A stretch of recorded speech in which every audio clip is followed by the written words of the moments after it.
ჩვენთან არის ღმერთი. გულითადად მოგილოცავთ დღევანდელ დღესასწაულს. დიდი მარხვის პირველი კვირა ყოველთვის წოდებულია როგორც მართლმადიდებლობის ზეიმი.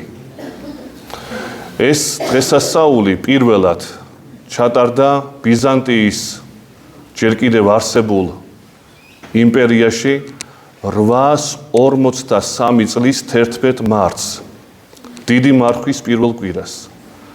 და იქიდან მოყოლებული დღევანდელი დღის ჩათვლით ეს დღესასწაული არის მოძრავი, რადგანაც დიდ მარხვაში აღესრულება, დიდი მარხვა მოძრავია, რადგანაც დაკავშირებულია აღდგომის დღესასწაულთან თქვენიცით. ხათთაყვანისცემის შესახებ ჩვენ დღეს საუბარი არ გვექნება, იმიტომ რომ ჩვენ მრავალგზის ქონდა ამაზე განხილვა, ბევრჯერ განგვიხილავს ტერმინოლოგიური, დოგმატური სწავლება ხათთაყვანისცემის შესახებ და რატომ არ არის ხატი კერპი, ამაზედაც ქონდა საუბარი. გამეორება, რა თქმა უნდა, ცუდი არ არის, მაგრამ სხვა საკითხებს მინდა დაუთმო დღევანდელი ჩვენი საუბარი. უბრალოდ ერთ რამეს აღვნიშნავ. ესეთ კითხვებს დავსვამ უბრალოდ, რომელიც იქნება ერთგვარი მამხილებელი იმ ადამიანებისათვის, რომლებიც დღესაც, სამწუხაროდ დღესაც არიან უფრო პროტესტანტული ყაიდის ადამიანები, რომლებიც ამბობენ, რომ თუ ბიბლიაში წერია, რომ არ უნდა ეთაყვანო გამოსახულებას, თქვენ მართლმადიდებლები რატომ ეთაყვანებით ხატებს? და აი ესეთი წყობის, აი ესეთი გონების ადამიანები ხშირად თავისი კუთხით თითქოს სიმართლეს ლაპარაკობენ, იმავეს ლაპარაკობ ჩვენ. მაგრამ დავსვამ ასეთ კითხვებს რამოდენიმეს, განხილვას არ მოვახდენ ახლა ამის, იმიტომ რომ ბევრჯერ ქონდა განხილვა ამაზე. უბრალოდ ესეთი რამე რო დავსვათ. კითხვა. შენ პროტესტანტი ადამიანი ბიბლიას რო კითხულობ დღეს და იქ წერია დეკალოგში 10 მცნებათა შორის და არა მხოლოდ 10 მცნებაში, არამედ მთელ ძველ აღთქმაში, რომ კერპი არის ცოდვა, არ უნდა ეთაყვანო არაფერს. დღეს რო კითხულობ და შენი მამამთავარი მე-16 საუკუნეში ლუთერი რო არის მარტინი და შემდგომ განვითარდა თქვენი მოძრაობა, კითხვას რატო არ ბადებ, რომ 2000 წლის განმავლობაში ქრისტიანები კითხულობდნენ ბიბლიას? და კითხვა რატო არ გიჩნდება, რომ სხვა ბიბლიას ხო არ კითხულობდნენ? ხო იმავეს კითხულობდნენ, რასაც შენ კითხულობ. და რატო არ გაინტერესებს, როცა ხვდებოდათ ეს ადგილები იმ ქრისტიანებს, როგორ მარტავდნენ ამას? რატო არ გაინტერესებს? რატო შენ ჭკვიანი ხარ და ჭკუადმყოფელი და მოგეკითხება აზრი? შენიდან ხო არ დაიწყო ქრისტიანობა? შენ წაიკითხე ბიბლია და აღმოაჩინე თურმე ეკლესია ცდება? და შენ ხარ დედამიწის გენიოსი თუ როგორ, დედამიწის გენიოსი თუ როგორ არის საქმე? დასვი კითხვა, მანამდე ეს ადამიანები როგორ იგებდნენ ამას? იმავე ბიბლიას, რასაც შენ კითხულობ პროტესტანტი ადამიანი. არ გიჩნდება სურვილი? ეს პირველი კითხვა. და მეორე, განუყოფელი ამისაგან. როდესაც ქრისტიანობა მთელი თავისი არსებობით ებრძოდა და ებრძვის კერპთაყვანისმცემლობას, პირველი, მეორე, მესამე საუკუნეებში და შემდგომში ყოველთვის წმინდა მოძღვრების წერდნენ ძეგლებს, წერილობით ნაშრომებს კერპთაყვანისმცემლობის წინააღმდეგ. ჩვენ რო გადავხედოთ ადრეულ საუკუნეების მოძღვრებს, რომლებმაც მოაშთვეს კერპთაყვანისმცემლობა, გააჟღენთილია ლიტერატურით, რომლებიც მიმართული არის კერპების წინააღმდეგ. ქრისტიანი ადამიანები წერდნენ ამას.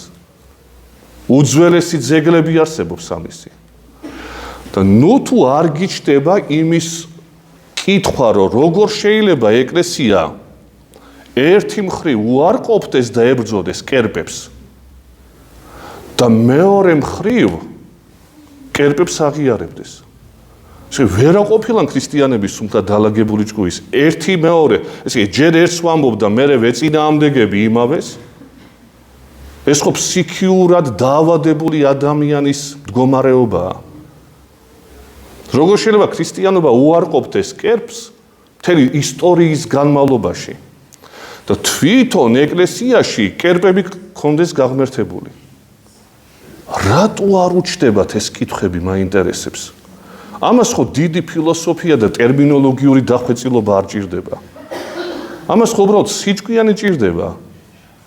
დაფიქრებულობა და მოშურნეობა, სიზარმაცე არ გამოვა.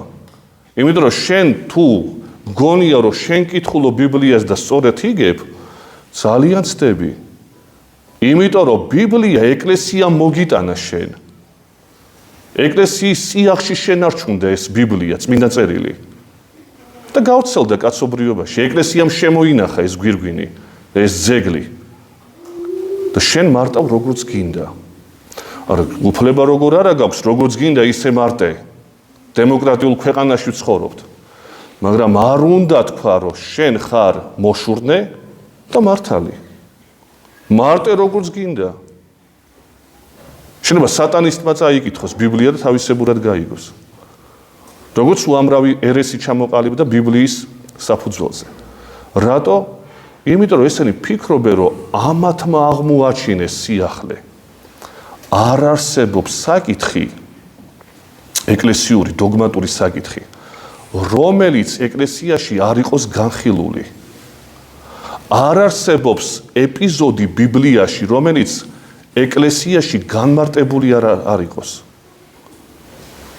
ჯერ იმას გაეცანი, წაიკითხე, რატო აღიარებენ ქრისტიანები ხატებს, თუ კი მთელი ისტორიის განმავლობაში თავად ქრისტიანები, პროტესტანტები არ იყვნენ საერთოდ. მე-16 საუკუნეში ჩამოყალიბდა მიმდინარეობა, განხეთქილება. და მანამდე როგორ კითხულობდნენ ადამიანები? მაგრამ სიზარმაცე. ან გონება ნაკლულოვანობის ბრალია ეს. აი ამ კითხვებს ვამ მხოლოდ და მხოლოდ. ამაზე გასცენ ადამიანებმა პასუხი. ეს რაც შეეხება კერპთაყვანისმცემლობას და ხატმებრძოლობას და მეორე მხრივ ხატთაყვანისცემას, რომელიც აღდგა მე-7 მსოფლიო საეკლესიო კრებაზე 787 წელს, მაგრამ როგორც ჩანს, ბიზანტიის იმპერიაში მაინც გრძელდებოდა ეს ხატმებრძოლობა და 853 წელს თეოდორა დედოფალი იყო ესეთი, აღადგინა საბოლოოდ ეს დოგმატი, ეს სწავლება, რომ სულაც არ არის გამოსახულება ეკლესიაში ხატი, კერპი და სწორედ ამასთან დაკავშირებით, ამ მოვლენასთან დაკავშირებით დადგინდა მართლმადიდებლობის ზეიმი. ჩამოყალიბდა დოკუმენტი, სადაც იყო ჩამოთვლილი არა მხოლოდ ხატმებრძოლელთა სახელები, ისეთები როგორც ლეონ ისავრიელი და კიდე სხვები, არამედ მთელი ეკლესიაში არსებული ერესები, რაც კი არსებობდა, ანუ მწვალებლობანი, იყო ჩამოწერილი და ანათემა გამოცხადებული იყო ამ ძეგლში. სხვათა შორის ეს იკითხებოდა ადრეულ საუკუნეებში, ეს დოკუმენტი, ეს ძეგლი იკითხებოდა ეკლესიაში წირვის შემდეგ. ამის ფუფუნება ჯერჯერობით ჩვენ არ გვაქვს. და რომც გქონდეს სამწუხაროდ ხალხი იმდენად ვერ ერკვევა ამ დოგმატურ სწავლებებში, რომ ჩვენ რო წავიკითხოთ, იმდენად გაუგებარი იქნება ღვთისმეტყველება ჩადებული ამ დოკუმენტში, რომ შეიძლება ითქვას ნახევრისაც კი ვერ გავიგებთ, რა ჩამოთვლილი არის და ანათემაზე გაშვებული ეკლესიის მიერ. სამწუხაროდ ესეთი მდგომარეობაა ჩვენ ცნობიერებაში. ეს სხვა საკითხია. როგორც გითხარით, მეორე საკითხზე მინდოდა გამემახვილებინა დღევანდელი ჩვენი ყურადღება. მარხვის საკითხი. დიდი მარხვა, აგერ გავიდა ერთი კვირა, დიდი მარხვა საერთოდ ადამიანის ცხოვრებაში არის ერთგვარი გამოცდა. რამდენად ვარ ადამიანი, რამდენად არა ვარ ღორი და რამდენად ვმართავ მე ჩემ ინსტინქტებსა თუ ვნებებს. და ყველაზე დიდი დასაუკებელი თურმე ყოფილა კუჭი. ივანეს სინელი კუჭს, მუცელს, სტომაქს შეიძლება ვთქვათ, დედოფალს უწოდებს. ვინ გაიმარჯვებს ამ დედოფალზეო? აი დიდი მარხვა მარტო კუჭი არ არის, რა თქმა უნდა. მაგრამ პირველ რიგში კუჭია. პირველ დედოფალია და მაგიტო. ხო და აი ადამიანი რამდენად ადამიანობს და რამდენად ადამიანია ჩდება დიდი მარხვის განმავლობაში. ჩვენ არ გულისხმობთ აქ ავადმყოფ ადამიანებს, რომელთაც არ შეუძლიათ მარხვა. სხვანაირად მარხულობდნენ ისინი და უნდა იმარხულონ. ყველა ადამიანმა უნდა იმარხულოს. ყველას თავის ზომაზე და წონაზე. პატიოსდათ, როგორც ადრე ვილაპარაკე ჩვენ. აი, როდესაც მარხვას ვეხებით, დიდ მარხვას და ჩვენ ვთქვით, რომ გამოცდა საკუთარი თავის წინაშე და ღვთის წინაშე, რა თქმა უნდა. მაგრამ პირველ რიგში შენ თავთან რჩები მარტო. რის გამკეთებელი კაცი ვარ მე? ვარ მონა ამ წუთის სოფლისა წარმავალი. თუ რაღაცა შემიძლია რომ გავაკეთო ღვთისთვის და საკუთარი თავისთვის. და აი ბიბლიაში დიდ მარხვასთან დაკავშირებით შეიძლება მრავალი პარალელი დავინახოთ ჩვენ და სიმბოლო. მაგრამ ყველაზე დიდი სიმბოლო, რომელიც გამოხატავს დიდი მარხვის ამ სარბიელს და ასპარეს, მაინც არის მოსე წინასწარმეტყველი და ებრაელი ხალხი. თქვენ გახსოვთ, რომ მრავალი წლის განმავლობაში ებრაელები იყვნენ ეგვიპტის მონობაში. ვიდრე მოსე წინასწარმეტყველმა არ გაათავისუფლა ისინი ტყვეობიდან. და ის საინტერესო რა არის? გამოყავს მოსეს ებრაელები, ეს დატანჯული მონები, მრავალი საუკუნე რო იტანჯებიან იქ. გამოყავს და ყველას უხარია მიდიან უდაბნოში, მაგრამ უდაბნოში კი არ უნდა დარჩნენ. უდაბნოს გავლით უნდა ჩავიდნენ აღთქმის ქვეყანაში. შევლენ შემდგომში ისუნავესი შეიყვანს, მოსი არ შედის. შორიდან უყურებს მხოლოდ აღთქმის ქვეყანას. თვითონ რჩება უდაბნოში და ხალხი მიდის შემდგომში აღთქმის ქვეყანაში. აი სანამ შევლენ ამ აღთქმის ქვეყანაში 40 წელი ხეტიალობენ უდაბნოში. სასჯელი იყო ღვთისა ეს ყოველივე მათზე. და აი საქმე რაშია, როდესაც გამოდიან ეგვიპტის მონობიდან ყველას უხარია. მაგრამ გადის ხანი და ეს ადამიანები საყვედურობენ, რისთვის გამოგვიყვანეს შენ? ეს დაახლოებით აი შედარება რო ვთქვით, რომ დიდი შედარებაა მოსესი ამ ხალხისა და დიდი მარხვისა და ჩვენი და დიდი მარხვისა. ესე იგი, რაში ვემსგავსებით ჩვენ ამ შემთხვევაში ებრაელებს, რომ დიდი გულმოდგინებით ვიწყებთ მარხვას. აი მე უნდა შევძლო, აბა ეხლა დავდგები და მივდივარ, მაგრამ სიხარულით ვიწყებთ. მაგრამ როდესაც ვუახლოვდებით რაღაც შუალედს, რამოდენიმე კვირა რო გადის, მერე ამბობს ადამიანი, რისთვის ვაკეთებ ამ ყველაფერს, კაცო?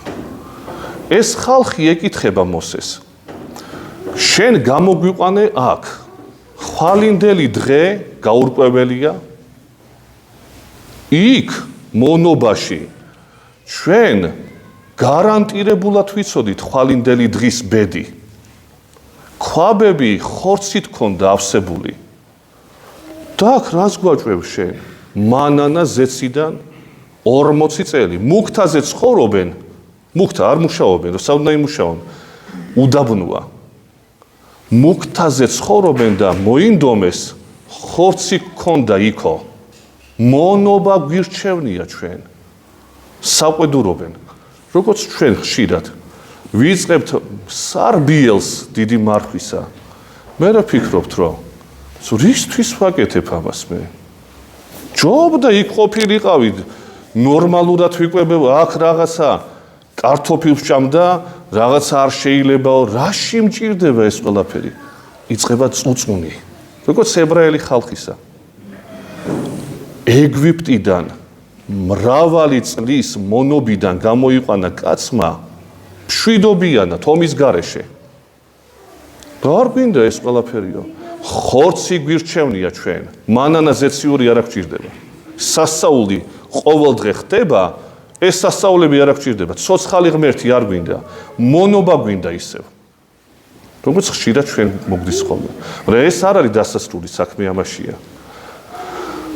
როდესაც მოსე ადის სინაის მთაზე 40 დღე და ღამე არ ჩანს და ხალხი ვერ აღარ იგებს, ცოცხალია თუ მკვდარია ეს კაცი. რას აკეთებენ? უკვე დაღლილები ამ ხეტიალით ოქროს ხბოს ჩამოასხამენ. ერთმანეთს ეუბნებიან, რომ ეს არის ის ღმერთი, რომელმაც ეგვიპტის მონობიდან გამოგვიყვანა ჩვენ. ისრაელო, ეს არის შენი ღმერთი.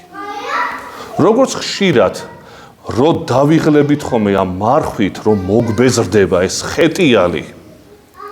ვამბობთ, რომ აღარ მინდა ჩემი ფასეულობა სხვა ღმერთს მოძებნი. რომელიც უფრო ადვილად გამომიყვანს მე ამ მდგომარეობიდან. რაში მჭირდება ახლა ამდენი წვალება და ამდენი შიმშილი და სხვა. იღლება ადამიანი. როგორც ის ხალხი დაიღალა უდაბნოში. და ბოლოს რო ჩამოდის, ეკითხებიან, შენ დარწმუნებული საერთოდ ხარ, საით მივდივართ? რატო გამოგვიყვანე ვიღლებით, ეს გველები შემოესიათ, კმბენენ ამ ებრაელებს, კვდებიან ადამიანები, ახალი თაობა შედის აღთქმის ქვეყანაში. ძველი თაობა ვეღარ შევა. გამოცვლა ხდება თაობისა 40 წელი. მათი შვილები და შვილიშვილები შედიან. ის მონები არა, 1-2. ის მონები არა. ცნობიერება ჰქონდათ მონური და მაგიტო. იმიტომ არ უშვებს ღმერთი აღთქმულ ქვეყანაში ძველ მონებს, რომ ესენი ხორცზე ფიქრობენ, მანანას ჭამენ ღვთის მოვლენილს. ეს მოვლენა არც ერთ ისტორიაში არ წერია, გარდა ებრაელი ხალხისა. გარდა ისიც ერთადერთხელ მოხდა. როდესაც გამოიყვანა მოსემ, საჭმელი არ ქონდა და ამხელა სასწაული. არ გვინდა მონობა, გვინდა ჩვენ. და დარწმუნებული ხარ, სადაც მივდივართ?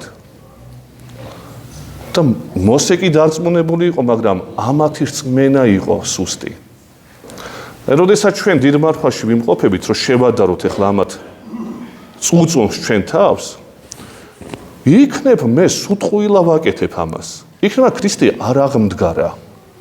ჩვენი აღთქმის ქვეყანა, ის აღთქმის ქვეყანა კი არ არის, რასაც მოსე დაპირდა. აღთქმის ქვეყანა ჩვენი არის მკვდართა აღდგომა. აღდგომის ბრწყინვალე დღესასწაული. ეს არის ნავსაყუდელი, იმისკენ ვართ გამზერილები ჩვენ. ებრაელები აღთქმის ქვეყანაში შევიდნენ, მაგრამ ჩვენი აღთქმის ქვეყანა სულიერი გაგებით არის.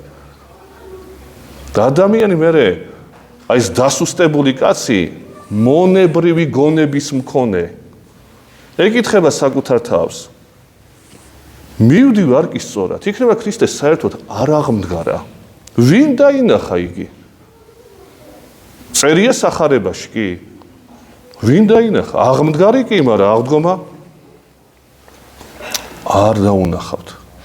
და რატო უნდა ვირწმუნო? ადამიანი ტოვებს ამ ყველაფერს. მაგრამ როგორც ის ებრაელები დარწმუნებულები არ იყვნენ და ერთადერთი რაც ამოძრავებდა, ეს იყო რწმენა მოსესი, შეიძლება თქვათ. თითოეული მოსე უნდა იყოს თითოეული ჩვენგანი.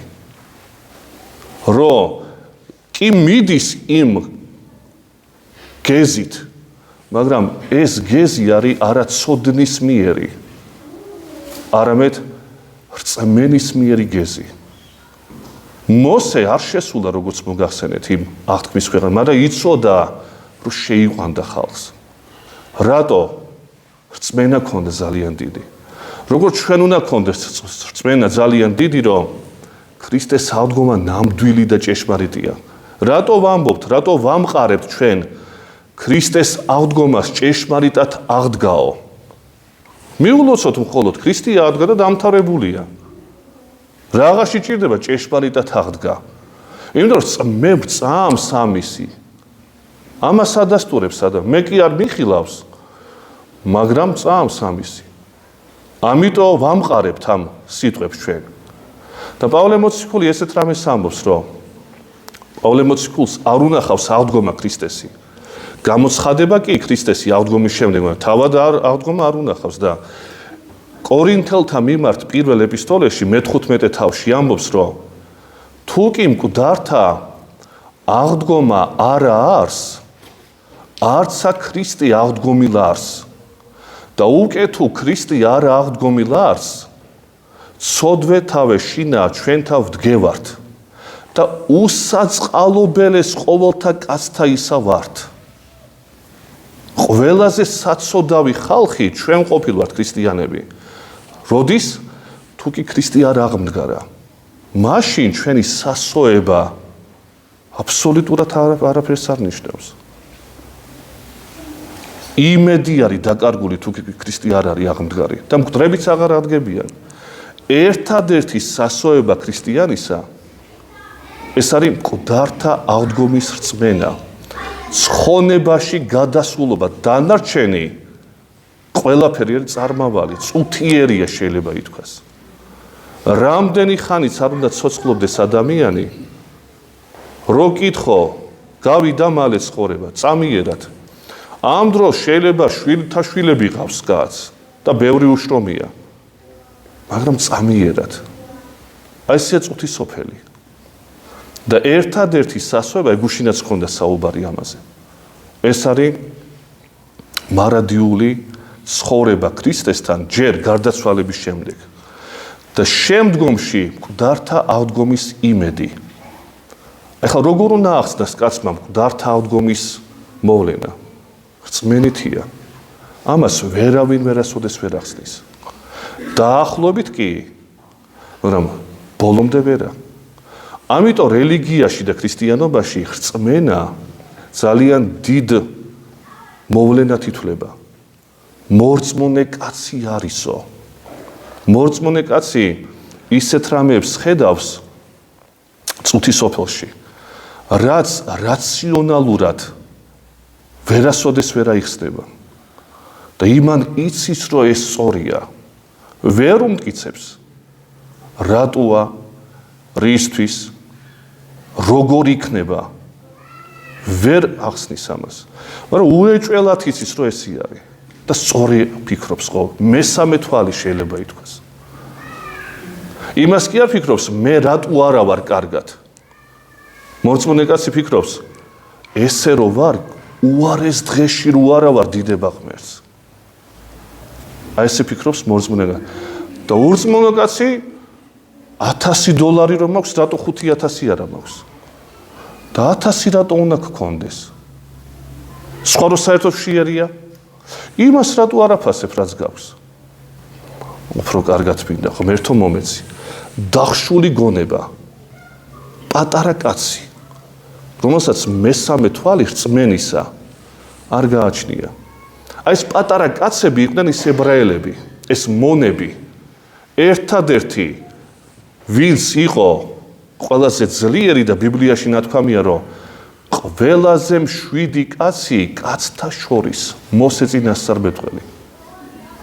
როგორია ახლა ამხელა წინასწარმეტყველი ხარ და უყურო ბრბოს 600,000 მონა გაუთლელები. ესე ინტელიგენცია კი არ იყო.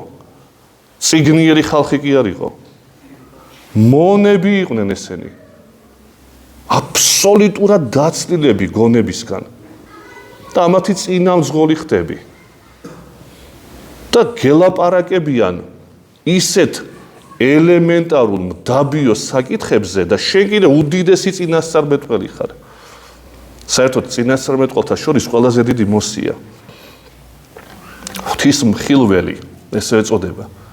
ღმერთს უყურებს პირდაპირ ათმცნებას აძლევს ღმერთი და ამ ხალხს მეორე მხრივ იძულებული ელაპარაკოს ქვაბებში ხორცზე.